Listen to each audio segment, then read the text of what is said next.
everyone. Welcome back to the Earthdawn Survival Guide, the podcast for all disciplines, paths, players, and game masters, and the questers that are Josh and Dan. I am Dan. With me is Josh. Hi, everybody. I am Josh. Happy New Year, Dan. Happy New Year, Josh. Glad we made it to 2022. Let's see if this one's better than the last two. This is our first... I'm not going to say anything about that only because, you know, we left 2020... Well, next year's got to be better. And not so much. Not so much. It had its ups and downs. Have you seen the meme online that is leaving 2020 and it's John Travolta and Olivia Newton-John from Grease in the car? Yes. Yes, I've seen this. No, it was like entering 2020, it's them. Entering 2021, it's John Travolta and from Pulp Fiction with Uma Thurman. Uma Thurman. Both looking like hell. I've seen that. They're haggard. Like that's like leaving 2020. And then there's a third one that I had recently seen was an update of that with the third picture was leaving 2021, and it's John Travolta and Sam Jackson from Pulp Fiction looking even worse. Yeah. Anyway, this is our first recording session here in the year. Not the first episode that you will hear because we had, as we are recording this, our Outcast episode dropped today. Yeah, 102. Yeah, that one dropped.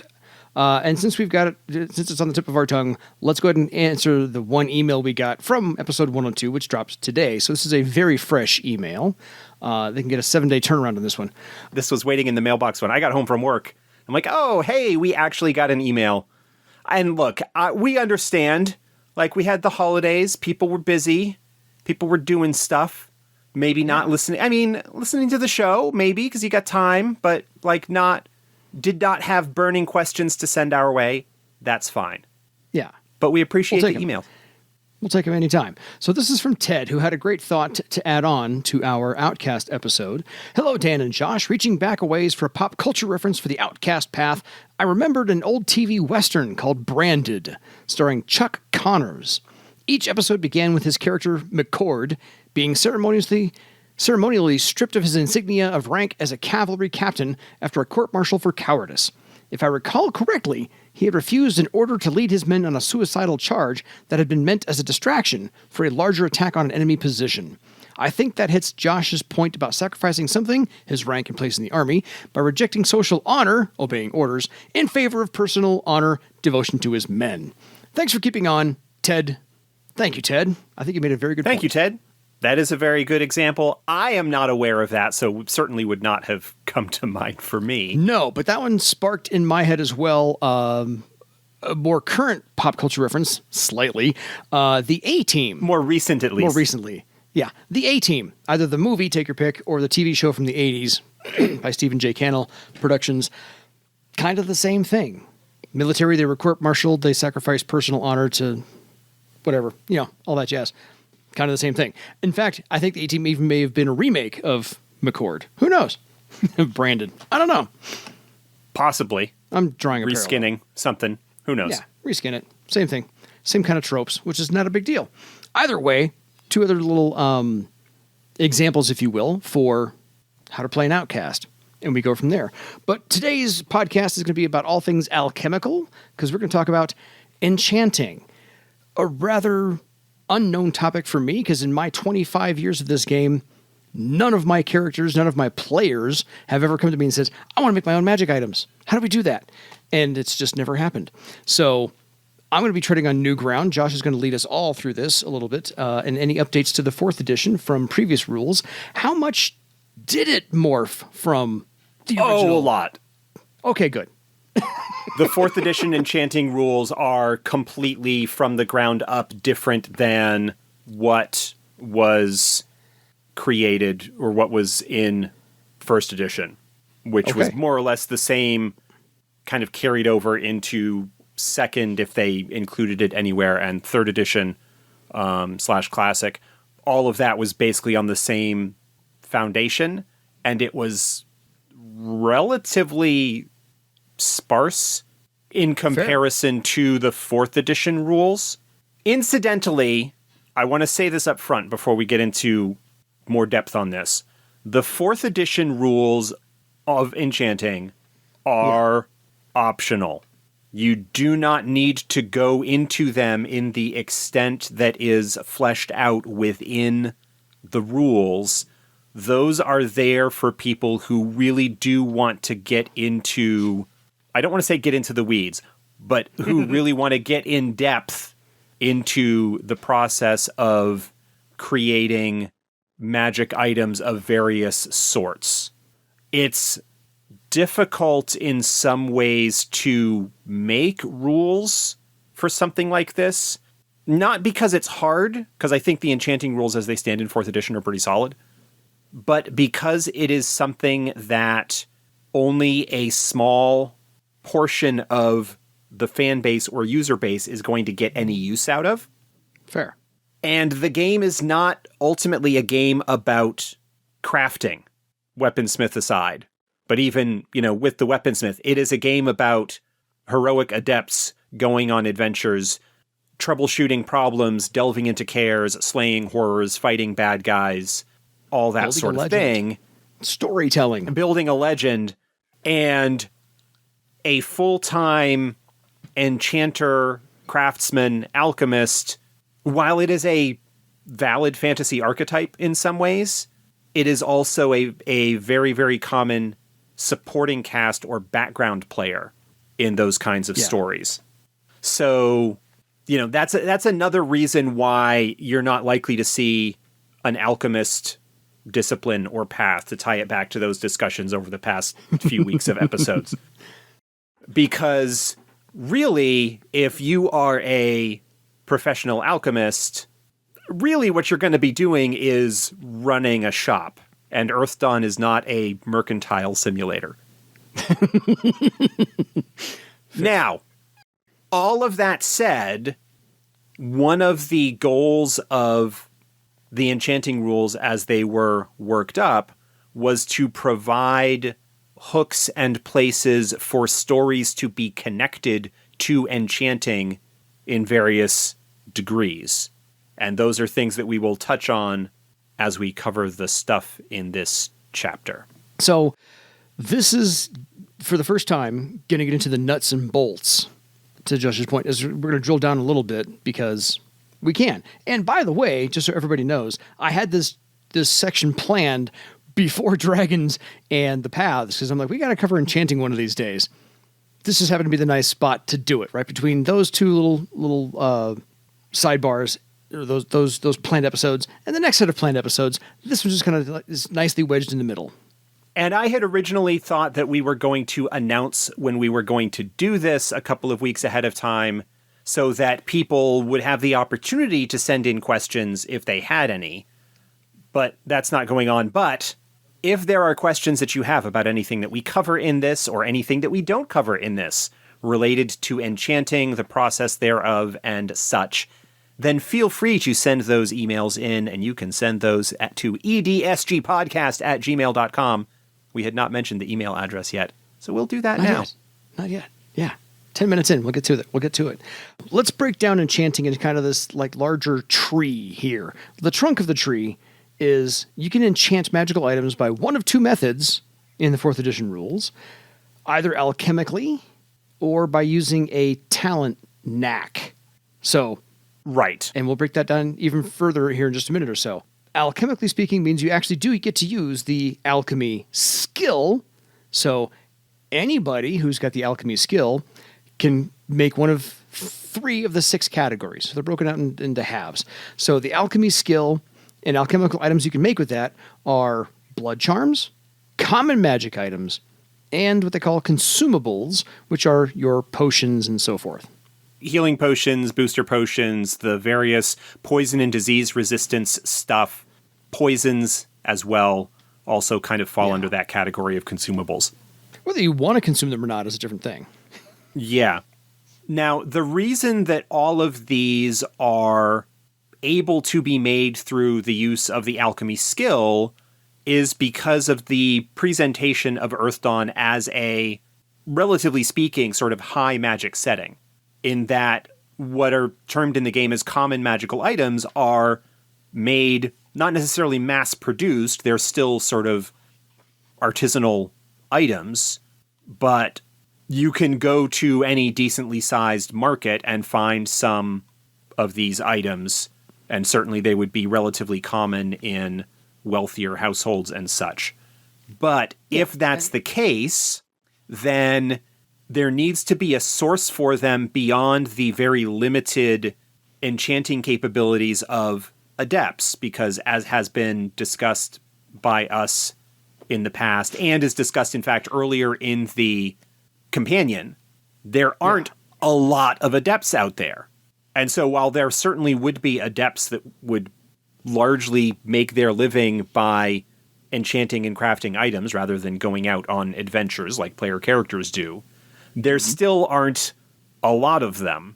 And if you're only limited to weaponsmiths, elementalists, and neithermancers, which are basically the primary ones that have various types of enchanting, you're looking at a small proportion of an already small population, and it just doesn't make any sense that there would be notable numbers of potions and whatnot. So alchemy represents the ability for someone to essentially follow a recipe to make a particular item. Yeah, I'm all down for that. That's a good analogy. So like we said, this is the blood charms, and I'll list off a few of those. So your Garland Stone, your Absorb Blow charms, your Horror Fen charms, your Wound Balance, your Targeting Eye, things like that. The things we're used to as blood charms. It can be made alchemically.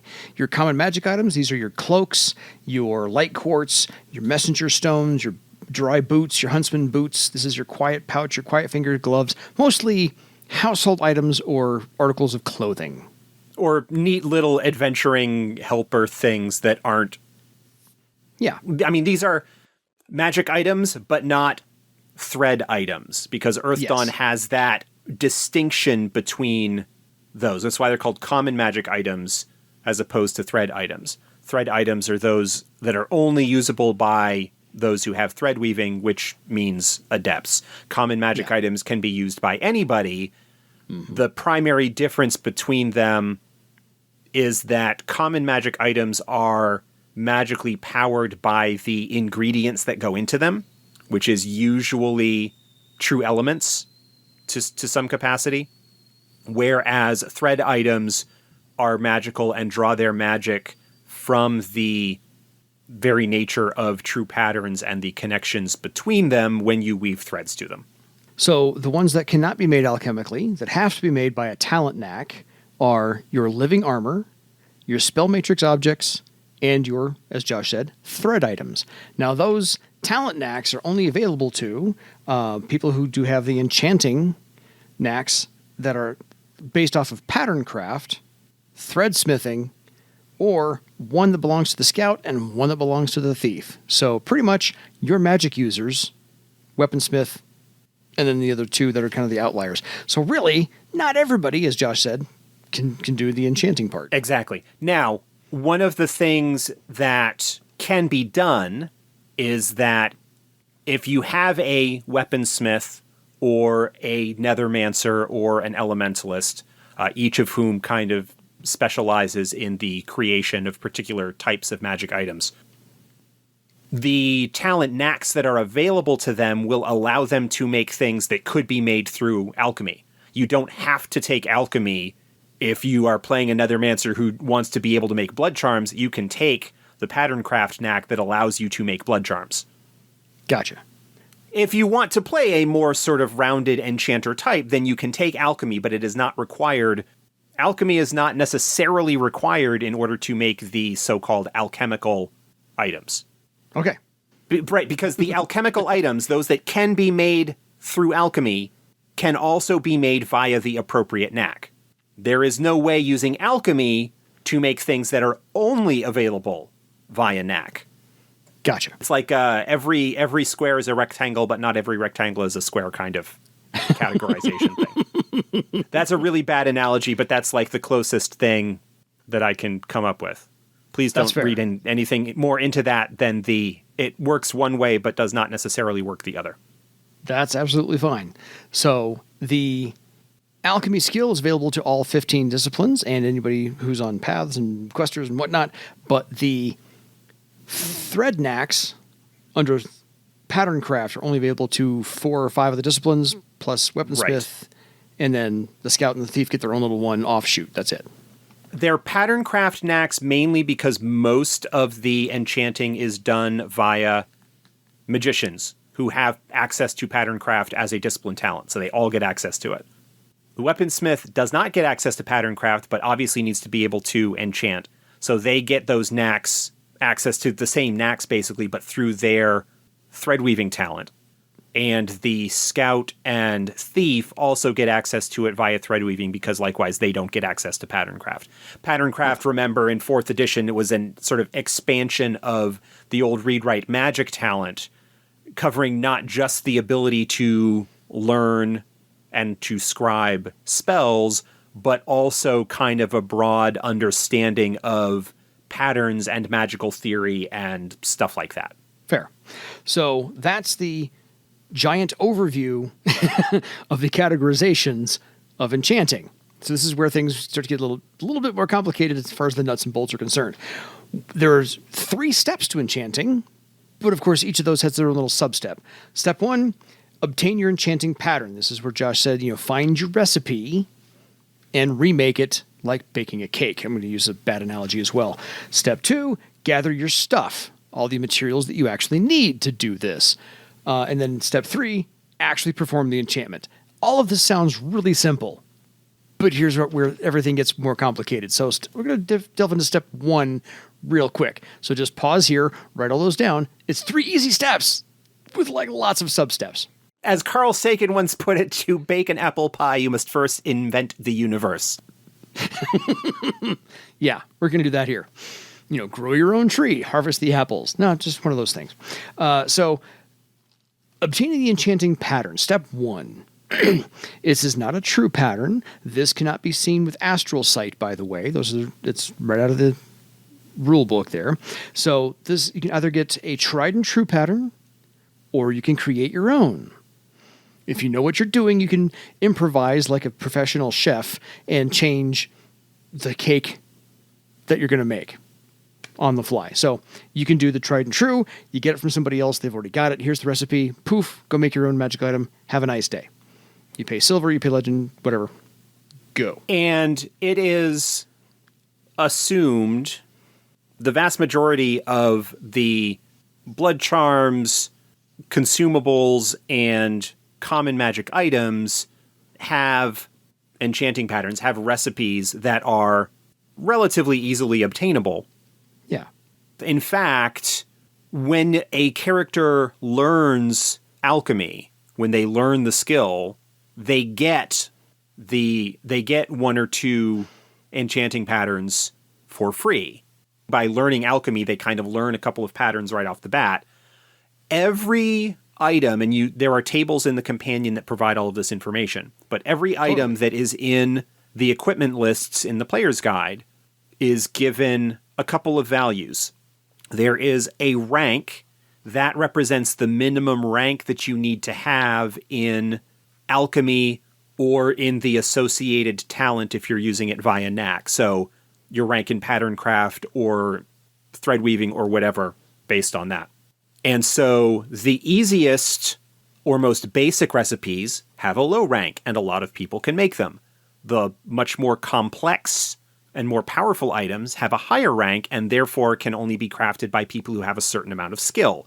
This is a reflection in some ways of the idea of the scarcity of these items and why it is easier to find booster potions and why they are cheaper than it is a healing potion. The healing potion is more powerful. Booster potion is something that basically everybody who learns alchemy learns how to make pretty early. Yeah. The other thing I want to mention is that there is not just one enchanting pattern. There's not just one recipe for each item.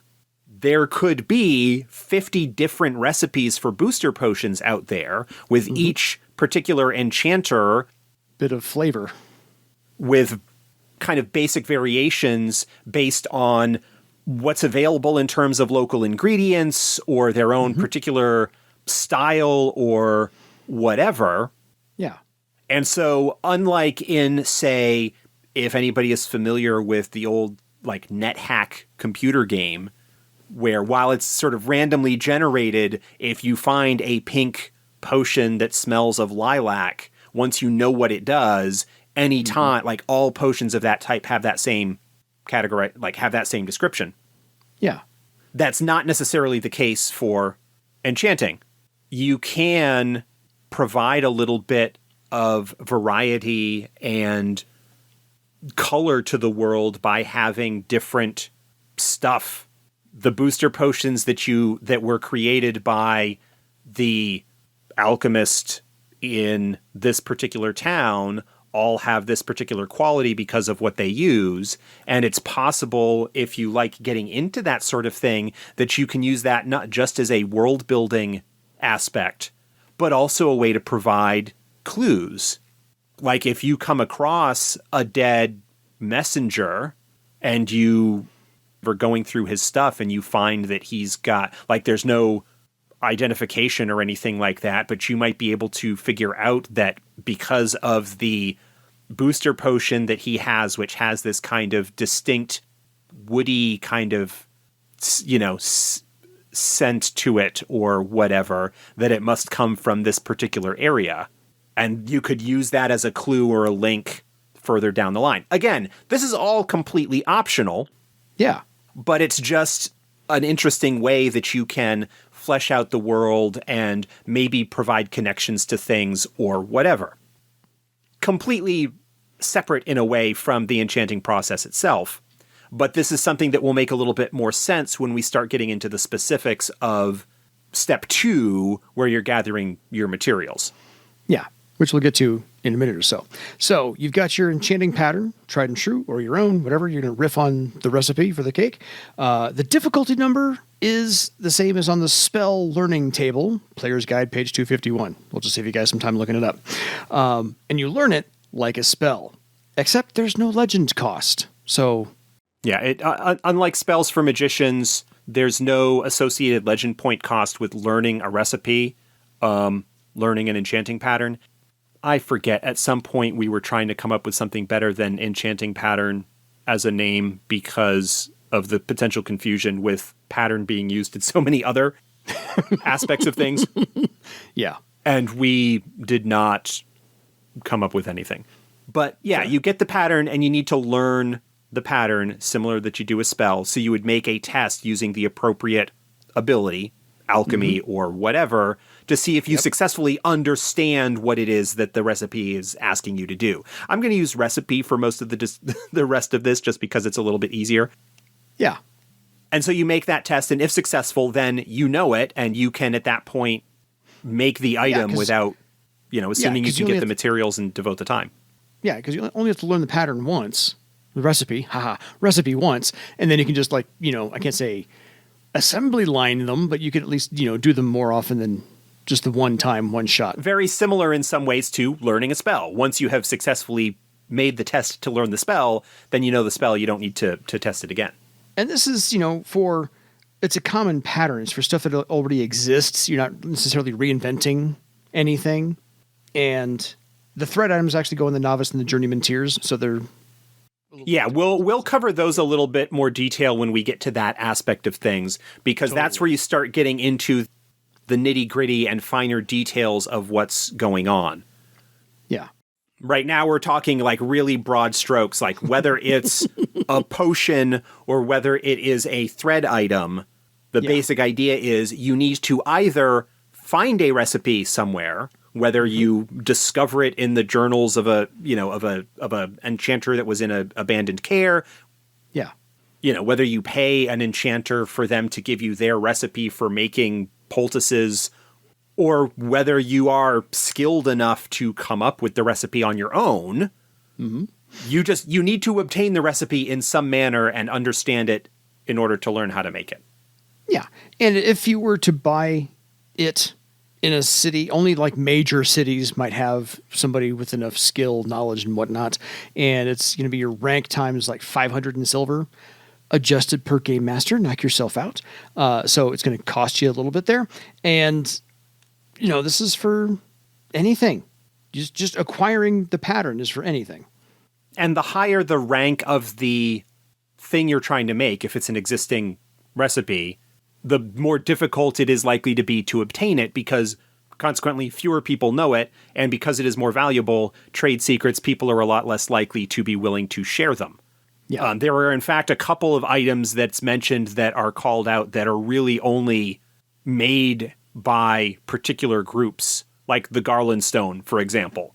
Mm-hmm. The Questors of Garland know how to make them. They ain't sharing. They are not sharing that secret. No. And this is, I think, a fantastic idea for a story hook or a little sidebar adventure is, okay, one person in the group wants to go make this stuff. Great. Sidebar adventure. Go find the pattern. Go find the person to talk to, or make it a difficult thing to come across. And just getting the pattern is one thing.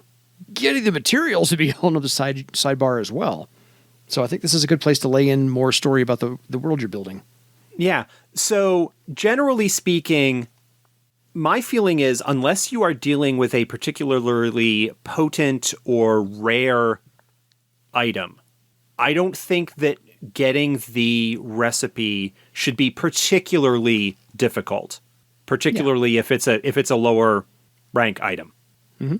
Really, the place where adventures are made is in the gathering of the materials. And there are kind of two levels of gathering that are described in the chapter. One is a little bit more, for lack of a better term, industrial scale. Yeah. And not really one that is intended for player characters to pursue, but is there to give a sense of what might actually be happening in the world, particularly when it comes to mining true elements, which is one of the more notable aspects and something that has been kind of a feature of the setting in many ways. And that's just getting a sense of what are these operations like? How much can they typically get out of a location? And so that could be something that would hook into an adventure in some way that the group might be involved with. It is not intended to be, hey, again, this is not a mercantile or business simulator. The idea is not for, generally speaking, for a group of player characters to discover a load of true earth and set up a mining operation and basically become supervisors and bossmen. Factory workers to pump this stuff out. Again, if people want to do that, I don't think there's necessarily anything wrong with it. It's just not the framework for long-term exciting storytelling. Agreed. I mean, you can provide obstacles and difficulties and stuff that go on with regards to an elemental earth mining operation, and like the various risks and so forth that are described in various mining operations can provide hooks and reasons for adventures to be taking place and things like that. But more that the player characters would be sent to either deal with an issue that has come up at one of these operations or whatever. But by the same token, there is also a sort of more artisanal, smaller scale version, again, talking about elemental mining, where a player character elementalist, if they've got a little bit of downtime, might be able to go somewhere and get a few kernels of true element that they could either use for their own enchanting or sell to make a little bit of extra money if for some reason they need some or whatever. So that there is still the opportunity for a player character to be involved in that if they want to, but again, like the difference of scale between what an individual character might be doing versus an entire, pseudo-industrial operation that is doing it to make an individual scads and scads of money because that is their job, whereas an adept, their job is, trekking into the wilderness and fighting baddies and stuff. Totally. Again, so on to world building versus, difference between player characters and what our expectations of what they would typically be doing are, as opposed to what the vast majority of sane folk would be doing in terms of, having a job and making a living. Yes. So further with step 2, in case you want to mark this podcast in any way, shape, or form. Yes, this is your gathering of materials. So if you're going to enchant something, you have to have something to enchant. So this is where you'd have to have the sword or the axe or the helm or the gloves or the cloak, whatever you're going to enchant. You have to have the physical actual object. That's step one. Plus any true elements or bound spirits and blah, blah, blah. That's a little bit down the line as well. Those are your in alchemical materials. Pretty much in the tables, they've been reduced to like a silver cost only just to go, let's, save you some time later on. Your Eye of Newt and your Spagra Wing. Right, because the idea is that recipes for items can vary. You can have different recipes that ultimately produce the same item, rather than, in a sense, publishing a recipe book that says, in order to make the Spagra dry boots, you need to get this specific item. Basically, we set a silver piece value for rare components. And these are the things that you would get from an Espagra or all of the various myriad magical and semi-magical creatures that you would encounter out in the wilderness, and that have entries saying the loot that lightning is worth legend eyes. Points, lightning lizard eyes, like the things that say, hey, you can harvest this and it's worth X. Yeah. An elementalist is making a thing, they need some items, so they hire your group to go out, and you're really sort of basic, go out and kill me 15 lightning lizards or whatever, or collect 14 Shadowmant stingers, blah, blah, blah. Shadowmant stingers, because basically they need to get X amount of silver worth of stuff. Mm-hmm. So there's kind of a twofold thing here. One, the stuff that gets collected by adventurers that is worth legend points that they might have as trophies or indications of their prowess and the things that they faced. But these also have value, sort of basically the existence of the secondary market for these things. Yeah. The reason that they are worth silver as well as legend points potentially is that you go and you sell them to people who have interest in using them to make stuff. Yeah. That's kind of where that fits in.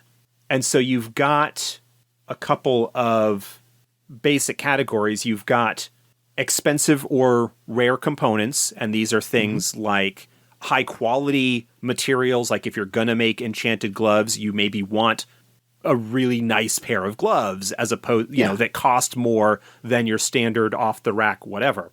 Or rare components like things that you would get from creatures or whatever. Other items that you might need to harvest, that you might need to gather, living crystal in various amounts. Orichalcum, very, very popular as an enchanting material because it takes enchantment really, really well. Yes. True elements of various sorts.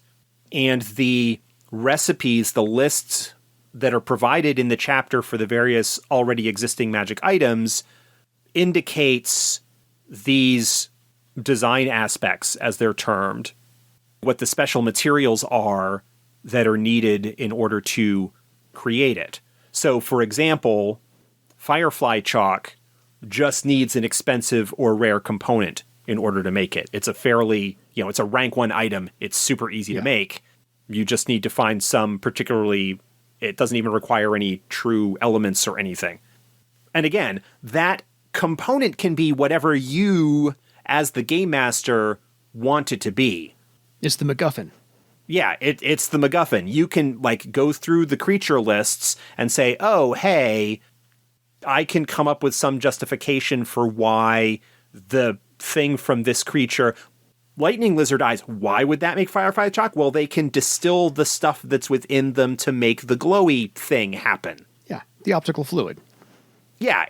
Again, because it's artisanal, because there are different varieties of enchanting recipes that can make these things, it's whatever you want it to be.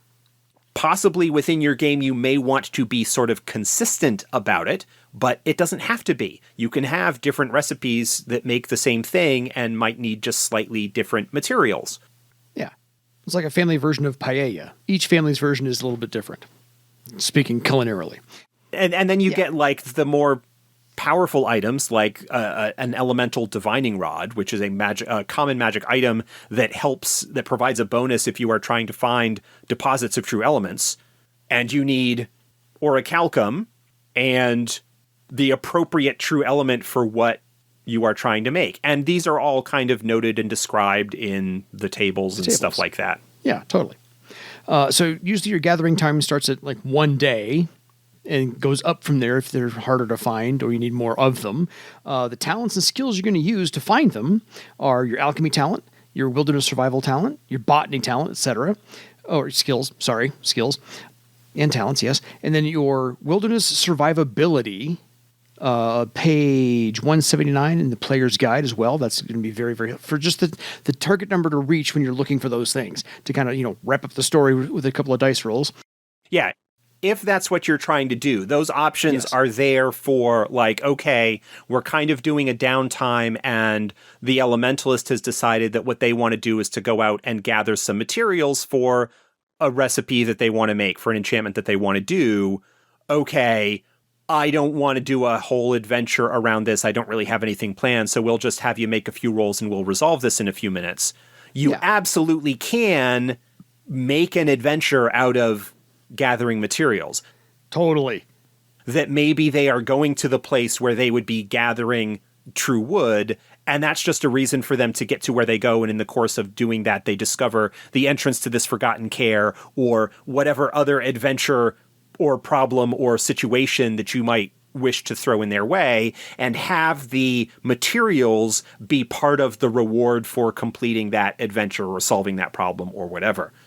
They don't need to make rolls in order to get it, but they need to overcome some kind of situation. Again, looking at two different approaches to it, one where you're simply trying to get through a little bit of downtime to produce something versus I've got an idea for an adventure that's going to be taking place in this isolated forest and the elementalist is looking to get true wood. Great, we're going to have that be the adventure. And as part of that expedition, they come across this problem and deal with it. Yeah, a minor arc or a major arc, take your pick, depending on how involved you'd like it to be. Or potentially, like, even if your player characters aren't enchanters or looking to get into it, they could be sent there by somebody who is, or hired to go along with somebody to provide protection to someone who is looking to, like, there's a whole bunch of different ways that you can use the existence of enchanting as a story hook or a story aspect to help flesh out or build out your world, whether as NPCs or with what's going on or whatever. Yeah. And so even if you're not necessarily going to be using the enchanting rules as they exist here, because your player characters, none of them are interested in doing that, understanding the process of how that works, you may find ways to, again, attach story to that, or to use it to flesh out an adventure, provide a little bit of world-building detail. If you don't want to, if that's not your bag, that's not your player's bag, that's perfectly all right. Absolutely. Everybody has different tastes, but if this is the kind of thing that you're into, here you go. Totally. Because if you just want to hand wave it and there's the numbers are on the tables, roll the number, get your stuff, move on. So some of the knacks you're going to want to use, or make sure people actually have, is the Detect True Element Knack, the Harvest True Element Knack, the Create Orichalcum Knack, and then if your elementalist needs to negotiate with an elemental spirit, they got to have all the right talents for that as well. And your element descriptions are on page 123, 124, 125 of the companion. That is all, particularly those descriptions of the various true elements. Again, even if you're not getting into enchanting, those are valuable substances. Absolutely. And so understanding what they are like and how they behave allows you as the game master to describe them when you encounter them and stuff like that. So one little quick note, any of these true elements, if you're going to transport them from one place to the next, need to be carried in an orichalcum container. Yeah, especially if you're going to be dealing with any quantities or be dealing with them for an extended period of time.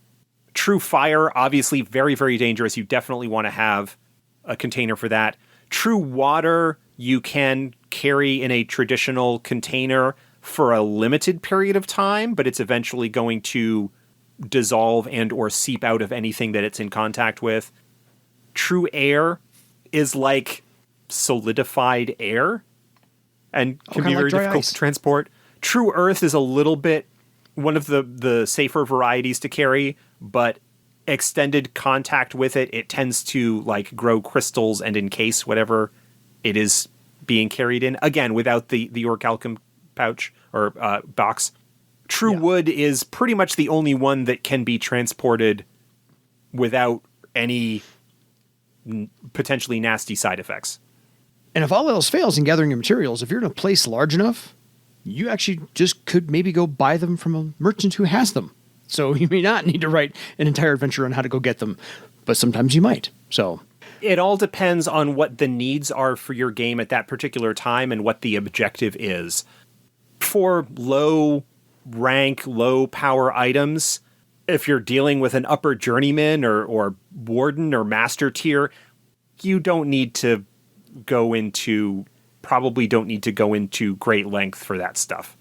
And by the way, creating an orichalcum container is an enchanting thing. So if you have the orichalcum and somebody who can enchant, you're halfway there.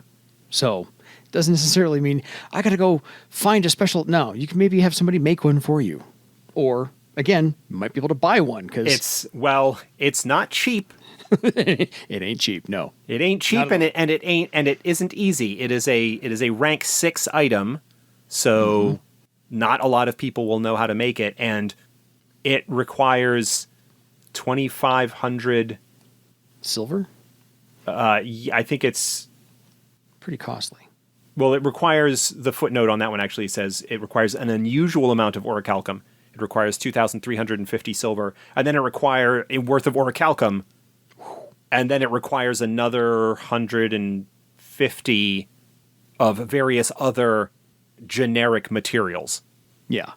And basically the cost that is listed in those tables in the companion for items is the total cost of all of the materials that you need to gather, which also includes like various really basic unspecified reagents and non-special materials. So on to step 3. Actually performing the enchantment. And this is for, as Josh said, the enchanter has to have a skill or the talent rank equal to or higher than the item rank itself to get it done. That explains the level of knowledge and expertise for the enchanter to get that stuff done, especially for things like spell matrix items, which are a little bit harder to come across. But this is where you get to throw in, if you wanted to have helpers. Right. You have Step 3 is in some ways super easy. You roll the appropriate enchanting ability, whether that is alchemy or pattern craft or whatever, against the difficulty number for the item. And if you succeed, then you succeed. And if you roll really well, you, depending on what it is that you're trying to make, you either get additional doses of it, like if you're making consumables, or you reduce the amount of time that it takes for you to produce it. But there is like half of the thing on the enchanting process are the rules on working as a group. So if you have assistants or whatever, how much of a bonus they might contribute to the final test that you make. And then the rest of it is, hey, here are all the basic stats for the various items that are in the books and the difficulty numbers and how much it costs in materials and special materials and so on and so forth. Because just to run on a quick couple of things, this is the craft blood charm knack area. For blood charms, they take 4 days. That's an alchemical process. Common magic items start at 4 days as well. It's an alchemical process. Consumables take about a day. Also an alchemical process. But living armor and shields is under the craft armor rules. And that's a whole... Yeah, that's a whole other thing. Those are under the appropriate skills listed in the player's guide. That basically the process for making them is the same as for making other types of armors. You just need special materials in order to do it. Rather than making a single enchanting test, you are making craft armor tests, which for weaponsmiths is a half magic ability. So you don't need to have the craft armor skill in order to do it.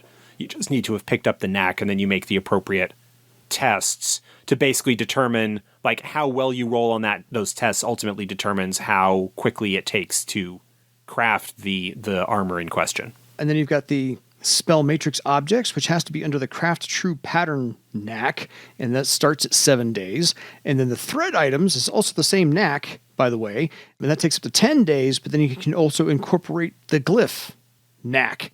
So crafting thread items is its whole thing. We could probably do an entire episode just talking about that aspect of things, because there's a couple of different ways to approach it. Each category sort of has its own base time. Consumables are a base day, and for each success that you score on the enchanting test, you create 1 dose of it, right? So if you're making a booster potion, which has a base difficulty of 7, if you roll a 7 or better, you make 1. If you roll a 12, there's your second success, you make 2. If you have a 17, there's 3. And it doesn't cost anything extra. You're just so good that you get extra stuff out of the process. So you have again, in some ways, it's a lot more cost effective for a skilled enchanter to spend a day brewing up half a dozen booster potions, because it only costs them 25 silver in materials. Yeah. As opposed to a healing potion, which is a difficulty 12, so it's more difficult. They're less likely to make as many, and it costs them 150 in materials. Yeah. That's why there are booster potions all over the place, and probably shouldn't be so many healing potions. In some ways, I'm not a huge super fan of this because I'm not super simulationisty in that sense, but the rarity and those rules that are listed for items in the equipment chapter of the player's guide should be a guideline as to how difficult it is to actually find these things. And so the difficulty numbers and so forth here are kind of tied conceptually to those availability ratings. So that's pretty much the whole thing. Those are all 3 steps right there, and kind of the timeframes to look forward to.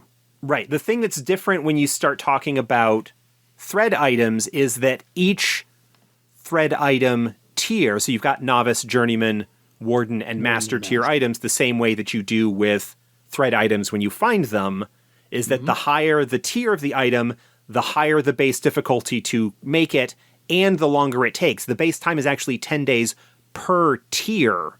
So if you're looking to enchant, to create a journeyman item, which would have 8 ranks as opposed to 4, right, in its sort of initial conceptualization, you're looking at a base 20 days of enchanting instead of only 10.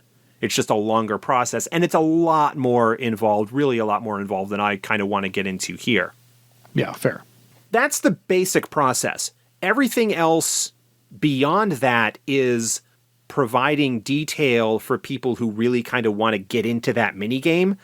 There's several pages of the chapter that is devoted into so you want to come up with your own stuff. And this is particularly in relation to thread items and whatnot. And it goes into a lot more detail about the various design aspects that can be or must be a part of the item. This includes the things like special ingredients and orichalcum and true elements, but also some various other things that are involved there, and what they do, what these various aspects do in terms of, there's a trade-off here that happens.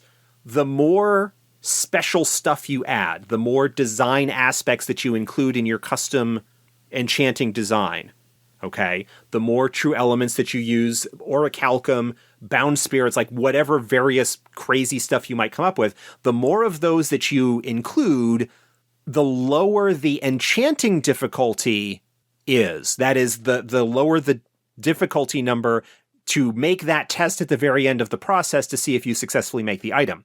The drawback of that is that the more of those that you include when you are doing a custom item, the higher the difficulty number is for you to actually learn the recipe and to create the recipe in the first place.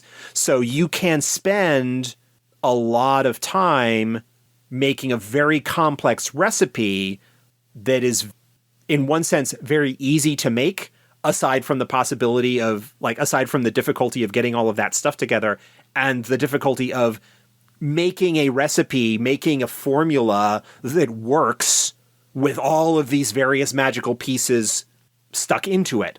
Yeah.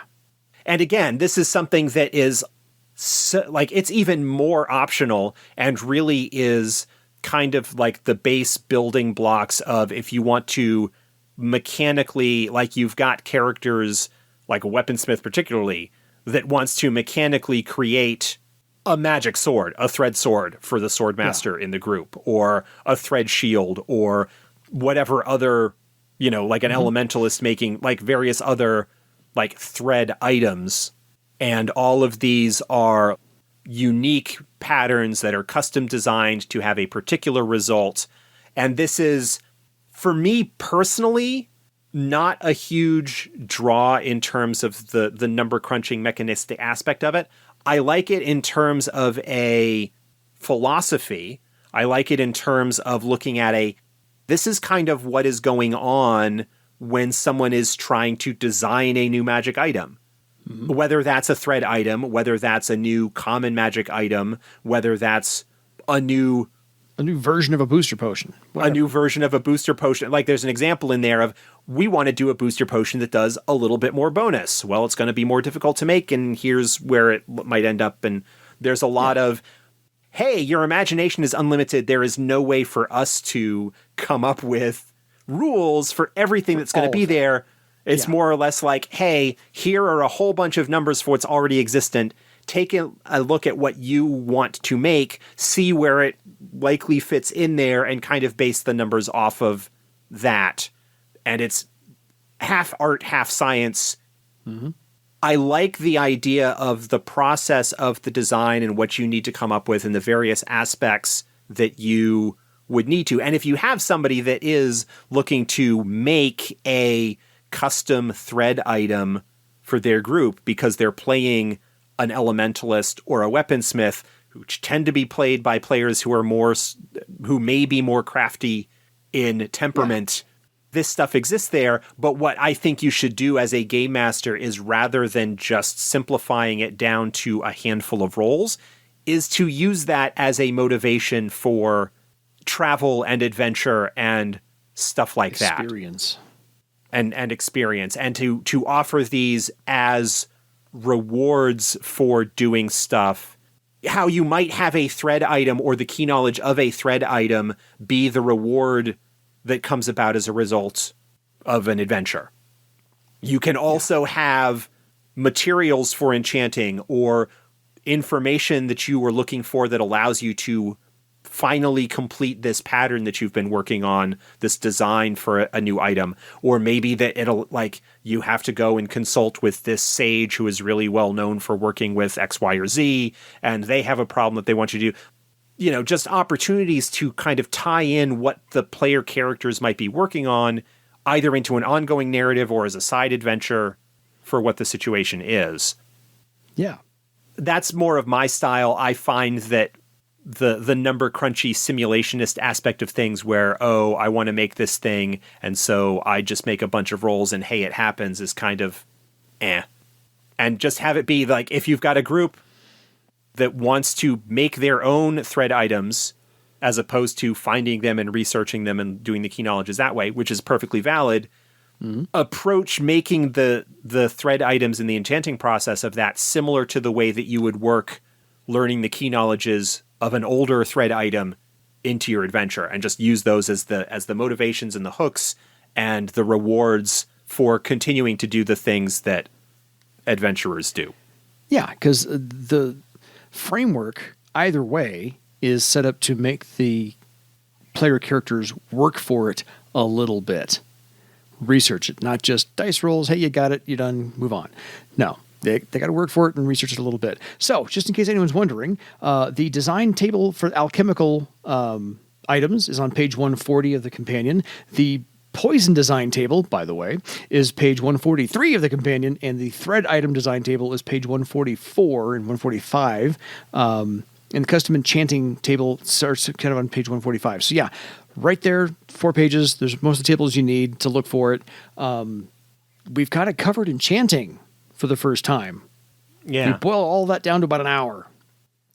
Beyond this, without kind of getting into, and we may revisit this in the future if we get questions. Maybe do an episode or part of an episode where we maybe go into a little bit more depth when I've had a chance to actually review it in the design process of, okay, let's make up an item and let's go through what the process would be for designing this and what the various mechanical aspects would be.